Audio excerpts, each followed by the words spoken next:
दिल्ली के अंदर स्वाति मालेवाल, 13 मई को आखिर हुआ क्या था? आपका पक्ष क्या है? देखिए, मैं मौके पर मौजूद नहीं था। संजय सिंह जी ने कहा कि हाँ, उस दिन जो कुछ को लेकर उन्होंने प्रेस कॉन्फ्रेंस में बाकायदा एक टिप्पणी की थी और उन्होंने कहा था कि हाँ, गलत हुआ है और मुख्यमंत्री के संज्ञान में पूरा मामला है। तो गलत तो आप ही लोगों ने मान लिया था हुआ है। स्वाति मालेवाल कह रही हैं कि भाई राज्यसभा की सीट ही चाहिए थी, तो मुझसे मांग लेते। मैं टिप्पणी नहीं करना चाहूंगा। क्या राज्यसभा की सीट को लेकर कुछ मामला फंस रहा था? पुरानी साथी स्वाति मालेवाल के मुद्दे पर बोलने से इनकार कर दिया। आपको बड़ा प्यार है।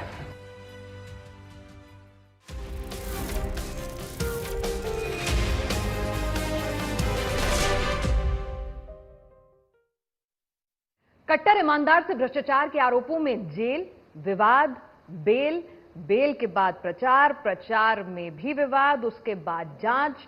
और इस वक्त अगर देखा जाए तो एक शख्सियत ऐसी है जो इन तमाम विवादों, कंट्रोवर्सी, जांच में घिरी हुई है, लेकिन सुर्खियां खूब बटोर रही है और जनता का दिल जो है वो जेल के नाम पर जीतने की कोशिश कर रही है। हमारे साथ दिल्ली के मुख्यमंत्री इस वक्त अरविंद केजरीवाल जी मौजूद हैं चुनाव जलसे में, और उम्मीद है आज बातें होंगी वो तमाम जो जनता आपसे जानना चाहती है। केजरीवाल जी, जेल जाने के दिन नजदीक आ रहे हैं, डर लग रहा है? नहीं, डर किस चीज का है? जिन लोगों ने हमारे देश को आज़ादी दिलाई थी, भगत सिंह हैं, जवाहरलाल नेहरू हैं, चंद्रशेखर आज़ाद हैं, गांधी जी हैं, बहुत सारे लोग हैं, कई कई साल तक जेल रहे थे। और जब वो जेल में रहते थे तब तो सामने कोई उम्मीद भी नज़र नहीं आती थी कि कब आज़ादी मिलेगी, कब आज़ादी नहीं मिलेगी। वो लोग देश को आज़ादी दिलाने के लिए जेल गए और कई कई साल तक जेल गए। मैं देश को बचाने के लिए जेल गया हूँ और मुझे तो कम से कम उम्मीद है 1 महीना नहीं, 2 नहीं तो 4 नहीं तो 6 महीने में बाहर आ ही जाएंगे, क्योंकि केस पूरा फर्जी है। आपने तो एक स्टेटमेंट दी कि जब तक मोदी जी चाहेंगे तब तक जेल में रखेंगे, यानी कोर्ट की वजह से जमानत नहीं मिली, मोदी जी ने चाहा तो जमानत मिल जाए। आज हमारे देश के अंदर जो तानाशाही का माहौल चल रहा है, सभी इंस्टीट्यूशंस को डराया धमकाया जा रहा है। जुडिशरी के ऊपर भी बहुत ज़्यादा दबाव है। कई जज हैं जो इस सब दबाव के बावजूद बहुत इंडिपेंडेंटली काम कर पा रहे हैं। कई जज हैं वो भी इंसान हैं जो इस दबाव के चलते इंडिपेंडेंटली काम नहीं कर पा रहे हैं। मैं आपको एक छोटा सा उदाहरण देता हूँ। मनीष सिसोदिया जी और सत्येंद्र जैन जी के पास जेल में मैसेज गया कि अगर आप बीजेपी ज्वाइन कर लो तो आपको बेल दिलवा देंगे। कौन दिलवा देगा? किससे दिलवा देगा? यानी कि आपके वाले जज जो हैं वो अच्छे हैं, ईमानदार अच्छा हैं, और सिसोदिया वाले जज जो हैं वो ईमानदार और अच्छे नहीं हैं। मैं ये नहीं कह रहा। नहीं, आपने ने अभी कहा इंडिविजुअल जजेस की बात ना करें तो अच्छा है, बिकॉज वो अच्छी बात नहीं है। मैं सुप्रीम कोर्ट का शुक्रिया अदा करना चाहता हूँ। सुप्रीम कोर्ट ने ऐन मौके पे, ऐन वक्त पे जनतंत्र के पक्ष में न्याय किया और मुझे 21 दिन की मोहलत दी कि मैं चुनाव प्रचार कर सकूं। तो कोर्ट भी अब सिलेक्टिवली अच्छा या बुरा होगा? नहीं, मैं ये नहीं कह रहा। आपको ये समझना पड़ेगा कि आज देश के अंदर जो तानाशाही का माहौल है, उस माहौल के अंदर सभी इंस्टीट्यूशंस, जैसे इलेक्शन कमीशन है, आज इलेक्शन कमीशन के कंडक्ट के ऊपर उसके ऊपर सब लोग प्रश्न उठा रहे हैं कि भाई लोग यही तो पूछ रहे हैं कि कितने वोट पड़े, किस पार्लियामेंट्री कंस्टिट्यूएंसी में कितने वोट पड़े। चुनाव आयोग कहता है कि ये हम नहीं बताएंगे, या कभी कहता है हमारे पास ये डेटा ही नहीं है। तो प्रश्न तो उठेंगे। और डेमोक्रेसी के अंदर जो इंस्टीट्यूशंस हैं उनकी इंडिपेंडेंस बहुत जरूरी होती है और पारदर्शिता बहुत जरूरी होती है। ठीक है, आपकी ही स्टेटमेंट से मैं पूछना चाहूंगी, समझना चाहूंगी, आज कई अखबारों की हेडलाइन भी है कि आपने कहा कि नरेंद्र मोदी जब तक चाहेंगे तब तक आप जेल में रहेंगे। तो आपको जमानत भी नरेंद्र मोदी ने दिलवाई है कि वो चाहते थे कि आप 21 दिन तक बाहर आए और प्रचार करें? ऐसा नहीं है। सुप्रीम कोर्ट के जजेस ने जमानत दी है। इसीलिए मैंने कहा कि ये सही नहीं होगा कि हम इंडिविजुअल जजेस के कंडक्ट की बात करें। नहीं, मैं तो आपकी स्टेटमेंट की बात कर रही हूँ। एक ओवरऑल आज देश के अंदर जो तानाशाही का माहौल है, उसके अंदर इंस्टीट्यूशन स्ट्रेस में है, ये सब लोग मानते हैं। ठीक है, तो अब ये बताइए जरा मुझे, आपने मनीष सिसोदिया जी की जमानत का और इन तमाम चीजों का भी जिक्र किया। मनीष सिसोदिया जी की जमानत अर्जी खारिज करते वक्त जो कोर्ट ने ऑर्डर दिया था उसमें काफी तीखी टिप्पणियां की थी, काफी सख्त टिप्पणियां की थी, और अगर आप चाहें तो मैं पढ़ के भी सुना सकती हूँ, और शायद आपने पढ़ा भी होगा वो ऑर्डर। तो वहां से कहीं ऐसा नहीं लग रहा था कि मनीष सिसोदिया जी को वो क्लीन चिट दे रहे हैं या आरोपी नहीं मान रहे हैं। कुछ यह मामला सत्ता के गंभीर दुरुपयोग का है, हाईकोर्ट ने कहा। अदालत ने कहा कि भ्रष्टाचार के इस मामले में उस समय हुआ जब कुछ लोगों को फायदा पहुंचाने के लिए नीति बनाई गई ताकि पैसा आ सके। आबकारी नीति का उद्देश्य ऐसी नीति अपनाना था जो कुछ लोगों के लिए फायदेमंद हो और रिश्वत भी आ जाए। हाईकोर्ट की टिप्पणियां हैं। आपने सुप्रीम कोर्ट का ऑर्डर पढ़ा? सुप्रीम कोर्ट के ऑर्डर में जस्टिस संजीव खन्ना का पिछले साल ऑर्डर था जिसमें उन्होंने लिखा था कि ये आरोप लगाया जा रहा है कि 100 करोड़ रुपए की रिश्वत दी गई। इसके कोई there is no prima facie evidence of that. इसमें सब आ गया, ये 2 लाइनों के अंदर सब आ गया। मैं आपको पढ़ा दूंगा वो ऑर्डर सुप्रीम कोर्ट का। तो हाई कोर्ट के ऊपर तो सुप्रीम कोर्ट है नंबर 1। नंबर 2, इस पूरे मामले में 500 से ज्यादा रेड हो चुकी है। कह रहे हैं 100 करोड़ की रिश्वत ली गई। अभी 10 दिन पहले बोले नहीं 100 करोड़ नहीं 1100 करोड़ की रिश्वत ली गई। रिकवरी कितनी हुई है? 54 की रिकवरी हुई है। वो 100 करोड़ कहां गया? हवा में गायब हो गया। 100 करोड़ की रिश्वत अगर लेते या तो कहीं कैश मिलता, यहां कहीं प्रॉपर्टी के कागज मिलते, कहीं ज्वेलरी मिलती, कहीं खर्चे के सबूत। कुछ नहीं है, हवा में है सब कुछ। चोर क्या चोरी का सामान अपने घर में रखता है? कहाँ? कहीं तो इतनी जगह रेड की इन्होंने, 500 की जगह रेड की, कहीं रिकवरी तो होती। मोदी जी कह रहे हैं आप अनुभवी चोर हैं और आप अधिकारी रहे हैं, IRS ऑफिसर रहे हैं। मैंने सुना था उनका, इसका मतलब मोदी जी कबूल कर रहे हैं कि उनके पास कोई सबूत नहीं है। अगर आपके पास कोई सबूत नहीं हो और आप कहो कि इस चोर ने सारे सबूत जो है बड़े चालाक, तो सबूत नहीं है ना, मान रहे हैं ना कि कोई सबूत नहीं है। कल देश के प्रधानमंत्री ने मान लिया कि इस शराब घोटाले में उनके पास कोई सबूत नहीं है, तो वो मेरे ऊपर आरोप लगा रहे हैं कि मैं बहुत अनुभवी चोर हूं इसलिए मैंने सारे। तो अगर सबूत नहीं है तो छोड़ दो, फिर मेरे को क्यों पकड़ रखा है? तो अदालत जब सबूत मिल जाए तो मुझे बता दो। तो अदालत ने भी आपको, सुप्रीम कोर्ट ने, आपने कहा कि सुप्रीम कोर्ट के आप शुक्रगुजार हैं, तो उन्होंने भी वापस लौटने के लिए कहा, ये नहीं कहा कि भाई ठीक है। अभी मामला चल रहा है, अब जुलाई के अंदर मेन ऑर्डर आएगा। ऑर्डर रिजर्व किया उन्होंने, ऑर्डर आएगा तो पढ़ लेना। दिल्ली की जनता के मन में जो सवाल है, क्योंकि दिल्ली की जनता के मन में सवाल, जब खारिज दिल्ली की जनता के मन में सवाल नहीं है। देखिए सवाल तो सारे पूछे जाने दिल्ली की जनता से आप सर्वे कर लो। मैं भी बहुत घूमा हूँ, सारा दिन जनता में घूमता हूँ मैं भी। जनता एक ही क्वेश्चन पूछना चाहती है आपसे, रिकवरी कहाँ है? कितने पैसे की रिकवरी हुई? कितना पैसा मिला? पैसा कहाँ है? देखिए, तो ये झूठे आरोप लगा के, यही तो तानाशाही है। यहाँ पे मेरे को जेल में डाल दिया, मनीष सिसोदिया को जेल में डाल दिया, सत्येंद्र जैन को जेल में डाल दिया, संजय सिंह को जेल में डाल दिया। हमारे बैंक अकाउंट कह रहे हैं सीज करेंगे, हमारा दफ्तर छीनेंगे, और प्रधानमंत्री जी आ जाओ अब चुनाव लड़ते हैं।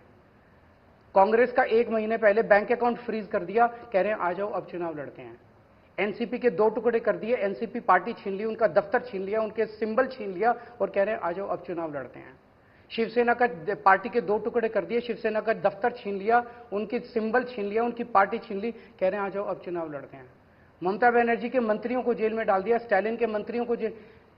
ये चल क्या रहा है हमारे देश के अंदर? आप ये ऑर्डर लेके बैठे हैं, ऑर्डर से बहुत कहीं ज्यादा ग्रेव सिचुएशन है इस देश के अंदर।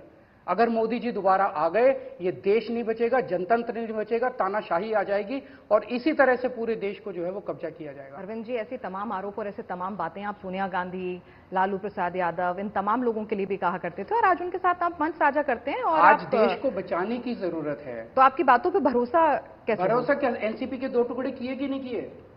अगर कोई जाना चाहता है तो कोई रोक कैसे सकता है? वही तो कोई जाना क्यों आपकी पार्टी के तो नहीं हो रहे 2 टुकड़े? आपकी पार्टी में तो लोग नहीं जाना चाह रहे। वो क्यों जाना चाहते हैं? ईडी की वजह से। ईडी के, आपकी पार्टी के लोग निडर हैं, तो उनकी पार्टी के क्यों नहीं है निडर? एनसीपी के लोग क्यों गए? ईडी के डर से गए। शिवसेना के लोग क्यों गए? ईडी के डर से गए। ईडी के जरिए फर्जी केस बनाया जाता है। ईडी क्या है? अच्छा, अब मैं ये समझाता हूं आपके दर्शकों को। अभी तक हमारे देश में सिस्टम क्या था? Criminal justice system. एक एफआईआर होगी, अगर मान लीजिए कोई अपराध हुआ, एक एफआईआर होती है, एफआईआर के बाद जांच होती है, जांच के बाद मुकदमा चलता है, मुकदमे के बाद कोर्ट कहता है कि ये दोषी है और ये निर्दोष है, और जो मुकदमा होने के बाद, गिल्टी प्रूव होने के बाद कोई जेल जाता है। प्रधानमंत्री जी ने एक नया कानून बनाया। अब एफआईआर होती है, एफआईआर के बाद सबको अरेस्ट कर लेते हैं, जिस पे सो कॉल्ड शक होता है उसको सबको अरेस्ट कर लेते हैं, और फिर अरेस्ट के बाद जांच चलती है, आप जेल में रहते हो, फिर मुकदमा चलता है, आप जेल में रहते हो।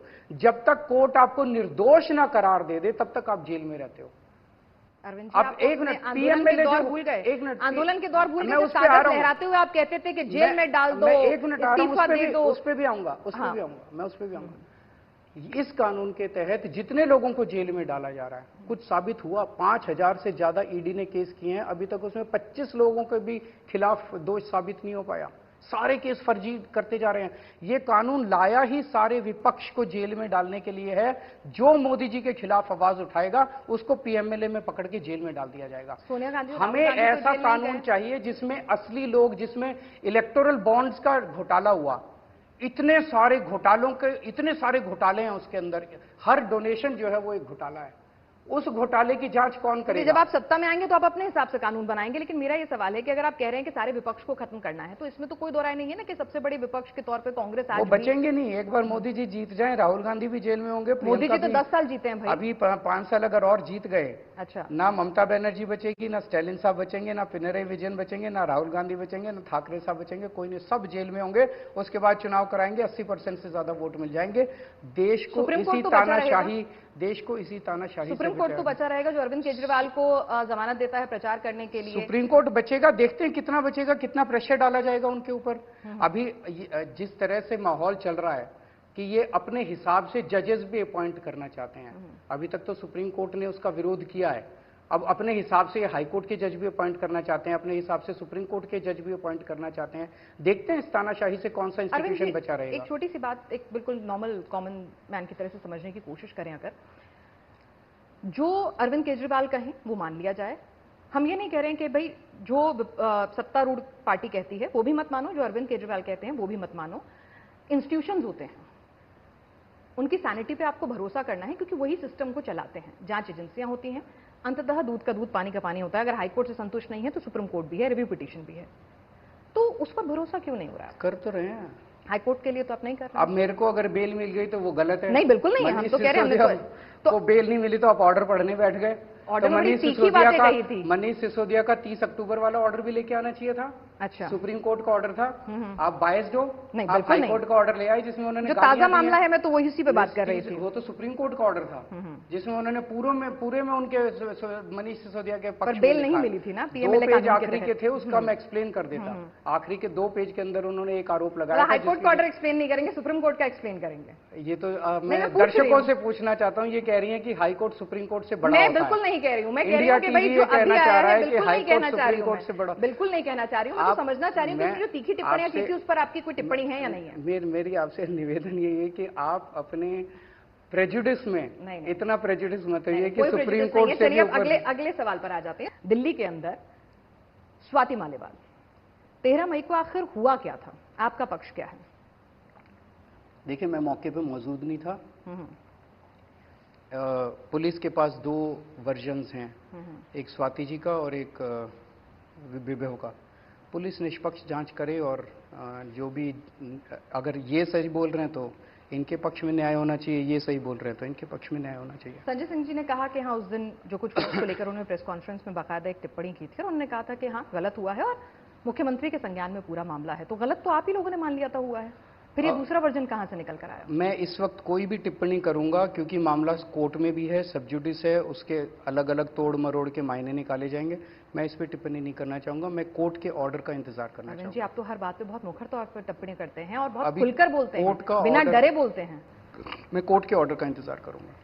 विभव आपके साथ देखे गए लखनऊ एयरपोर्ट पे और सब जगह। उन्होंने कहा कि भाई जिस नेता की गलती आपके वरिष्ठ नेता संजय सिंह ने मान ली थी, उस नेता को आप अपने साथ मैंने कहा ना कि मैं कोर्ट के ऑर्डर का इंतजार करूंगा। आप भी कीजिए, इंडिया टीवी भी इंतजार करे। कोर्ट पे भरोसा रखिए कि कोर्ट न्याय करेगा। जो कोर्ट कहेगा उसको मानेंगे, सब लोगों को मानना ही पड़ेगा। लेकिन सुप्रीम कोर्ट जो कहेगा वही मानेंगे। नीचे वाली कोर्ट से फिर ऊपर जाएगा, ऊपर से सुप्रीम कोर्ट से। आपको सुप्रीम कोर्ट से इतनी नफरत क्यों? कोई नफरत नहीं है। मैं एक चीज और बता दीजिए, बातों से झलक रहा है कि सुप्रीम कोर्ट खुद लॉयर थे, मुझे कोई नफरत नहीं है। मैं आपको सुप्रीम कोर्ट से इतनी तकलीफ कोई नफरत नहीं है। मैं पूरे देश की अदालतों का सम्मान करती हूँ, चाहे वो निचली अदालत हो, चाहे हाई कोर्ट हो, सुप्रीम कोर्ट या ने सुप्रीम कोर्ट हो। नहीं नहीं, मुझे बेल दे के बहुत गलत कर दिया। नहीं, बिल्कुल अच्छा किया। मनीष सिसोदिया को गाली दे के हाई कोर्ट के ऑर्डर को चैलेंज करने वाले हम कोई नहीं होते हैं। सुप्रीम कोर्ट की इज्जत कर, बिल्कुल इज्जत करते हैं, करनी पूरा चाहिए। सम्मान हमारे है, तो देश की सर्वोच्च अदालत है, सभी का सम्मान करते हैं। हमें सुप्रीम कोर्ट का आदर करना चाहिए, सुप्रीम कोर्ट के जजेस का भी आदर करना चाहिए हमें। ठीक है, हम तो सभी जजेस का आदर करते हैं और सभी कोर्ट का सम्मान करते हैं, सिस्टम के लिए जरूरी है। स्वाति मालीवाल से आपकी बात हुई क्योंकि आपकी बहुत पुरानी साथी हैं, अभी मैं पढ़ रही थी तो पता चला आपके बहुत पुराने दिनों के साथी हैं। मैं इस मामले पे टिप्पणी नहीं करना नहीं, मैं टिप्पणी मामले पर नहीं, स्वाति मालीवाल से आपने बात तो की होगी, भाई इतना पुराना साथी अगर नाराज हो जाए। मामले पे टिप्पणी नहीं करना चाहूंगा, मामला कोर्ट में है, कोर्ट का आदेश आ जाने दीजिए। चलिए हम राजनीति पर आ जाते हैं। स्वाति मालीवाल कह रही हैं कि भाई राज्यसभा की सीट ही चाहिए थी, तो मुझसे मांग लेते। मैं इस मामले ये मामला नहीं है, ये तो राज्यसभा की सीट है भाई। मैं इस मामले पे टिप्पणी नहीं स्वाति मालीवाल के साथ बदसलूकी का मामला नहीं है, तो राज्यसभा की सीट का मामला है। मामले पे टिप्पणी नहीं करना चाहूंगा। अगला अगर कोई क्वेश्चन है आपके पास तो बता दीजिए। अरविंद केजरीवाल जी ने प्रेस कॉन्फ्रेंस में जब ये सवाल पूछा गया तो माइक खिसका दिया। ये अंदाज अरविंद केजरीवाल जी का पसंद नहीं आया। वो तो बहुत खुल के हर चीज को ऑन द फेस लेते हैं। मैं कौन सा माइक कहाँ कब? जब अखिलेश जी के साथ बैठे थे स्वाति मालीवाल पर टिप्पणी संजय सिंह ने जवाब दिया था, वो बगल में बैठे थे। संजय सिंह ने जवाब दे दिया, आपको क्या तकलीफ? संजय सिंह ने गलत माना तो अरविंद केजरीवाल ने गलत माना? नहीं, मैंने बार बार आप उसी मुद्दे के ऊपर आ रही हैं। मैंने आपको कहा कि ये मामला कोर्ट में है, मैं इसके ऊपर टिप्पणी नहीं करना चाहूंगा। ठीक है, हमारा सवाल पूछना काम है, हम सवाल जरूर पूछेंगे। क्या राज्यसभा की सीट को लेकर कुछ मामला फंस रहा था? नहीं, कोई राज्यसभा की सीट का मामला नहीं। स्वाति मालीवाल की राज्यसभा की सीट मैं इस मामले के ऊपर टिप्पणी नहीं करना चाहूंगा। जेल से आप बाहर निकले, एक चर्चा गर्म है कि भाई आपकी जो है ना डील हो गई थी अपने वकील के साथ कि आप उन्हें राज्यसभा की सीट देंगे और इसीलिए अब आप राज्यसभा की सीट खाली करवाना चाह रहे हैं राघव चड्ढा से। नहीं, कोई ऐसी कोई वो डील नहीं हुई है। राघव चड्ढा की राज्यसभा की सीट बरकरार रहेगी? बरकरार है, पक्की है। वो आपकी तरफ से राज्यसभा के सांसद बने रहेंगे? चलिए, हमारे इंटरव्यू से राघव को लेकर जो अटकलें हैं वो जरूर साफ होंगे। राघव इंटीग्रल पार्ट है पार्टी का अभी भी, क्योंकि कई लोग कह रहे थे कि जिस ढंग से तमाम नेता एग्रेसिवली आपके सपोर्ट में आए आपके जेल जाने पर, रिएक्ट किया। मैं एक चीज जानना चाहता हूँ, प्रधानमंत्री जी इस बार किस चीज पे वोट मांग रहे हैं? कि राघव चड्ढा, इनके 3 सांसदों ने बात नहीं की, विदेश चले गए, इसलिए मुझे वोट दो। 10 साल देश का प्रधानमंत्री रहने के बाद वो किन चीजों पे वोट मांग रहे हैं? बंबई जाके कहते हैं शरद पवार भटकती आत्मा है। उद्धव ठाकरे जो है वो अपने बाप की नाजायज नकली संतान है। कल मैंने उनका भाषण सुना, वो कहते हैं अगर इंडिया गठबंधन को वोट दे दिया तो वो आपकी टूटी छीन के भाग जाएंगे। ये प्रधानमंत्री के कहने की बातें हैं। वो कहते हैं कि अगर इनको वोट देते तो आपकी भैंस खोल के भाग जाएंगे। एक मिनट बोलिए। अगर आपने इनको वोट दे दिया तो ये आपका मंगलसूत्र छीन लेंगे, ये आपके घर के बाहर से अखबार उठा के भाग जाएंगे।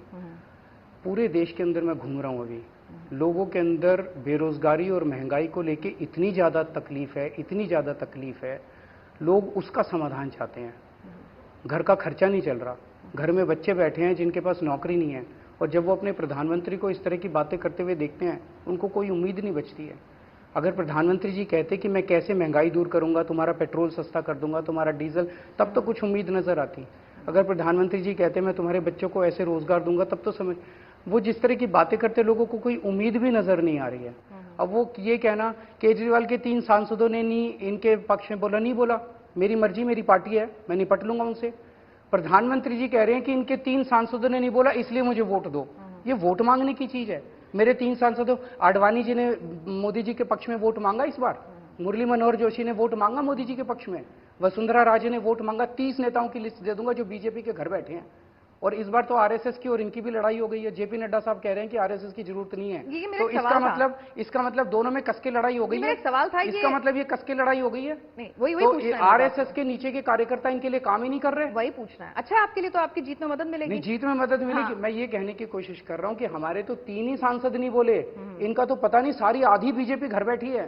चलिए, एक सवाल मेरा आपसे यह है कि आपके पास जब से आप जेल से लौट कर आए हैं, आपके पास हर पार्टी की, खासतौर से बीजेपी की पूरी इनसाइड इंफॉर्मेशन है। कौन किसका उत्तराधिकारी होगा, कौन जो है उत्तराधिकारी के साथ साथ जो है किसको हटा रहे हैं, किसको बना रहे हैं, किसको खत्म कर रहे हैं। जेल में आपका खबरी कौन था? कहाँ से मिल रही थी सारी खबरें? आप ही जैसे दोस्त थे। आप ही जैसे। चलिए, आपने मुझे दोस्त माना। नहीं तो अभी तक तो आपको लग रहा था मैं प्रेजुडिस्ड हूँ। ये भी अच्छा है। तो सारी खबरें आपको दूसरी पार्टी की बड़ी पता चल जाती हैं। आपकी पार्टी के सक्सेसर कौन है? अभी शुभ बोलिए, मैं मर नहीं रहा अभी, और ना मैं 75 साल का हो रहा है। जब 75 साल का होऊंगा तो मेरे से सक्सेसर पूछ लीजिएगा। चलिए, आप कहते हैं लोग आपको दबाते हैं, घेरने की कोशिश करते हैं। मैं मान लेती हूँ एक बार को, अगर इन तमाम मुद्दों के चलते भी अगर ऐसी स्थितियां बनती हैं कि केजरीवाल जी को इस्तीफा देना पड़ता है या देने के लिए दबाव बनाया जाता है, तो कौन होगा पार्टी, कौन चलाएगा, सरकार कौन चलाएगा? दबाव डालेगा? कोई भी डाले। सुप्रीम कोर्ट ने कह दिया कि दबाव नहीं डाल सकते। अच्छा, हाँ, गया था मामला सुप्रीम कोर्ट में, उन्होंने कहा भी दबाव नहीं डाल सकते इन पर, इनकी मर्जी। दिल्ली के अंदर हमारे को 2 बार बहुमत मिला, 3 बार बहुमत मिला, 2 बार हमें प्रचंड बहुमत मिला। एक बार 67 सीट आई, एक बार 62 सीट्स आई। मोदी जी ने देख लिया कि असेंबली चुनाव नहीं जीत सकता मैं दिल्ली में, तो उन्होंने एक षड्यंत्र रचा कि केजरीवाल को जेल में डाल दो, फिर इसको इस्तीफा देना पड़ेगा, इसकी सरकार गिर जाएगी। मैं कुर्सी का लालची नहीं हूं, मैं पद का लालची नहीं हूं। जब इनकम टैक्स कमिश्नर होता था, एक दिन इस्तीफा देके मैं दिल्ली की झुग्गियों में जाके काम करने लगा था, अपने मन से इस्तीफा दिया था। कोई नहीं देता इनकम टैक्स कमिश्नर की पोस्ट से।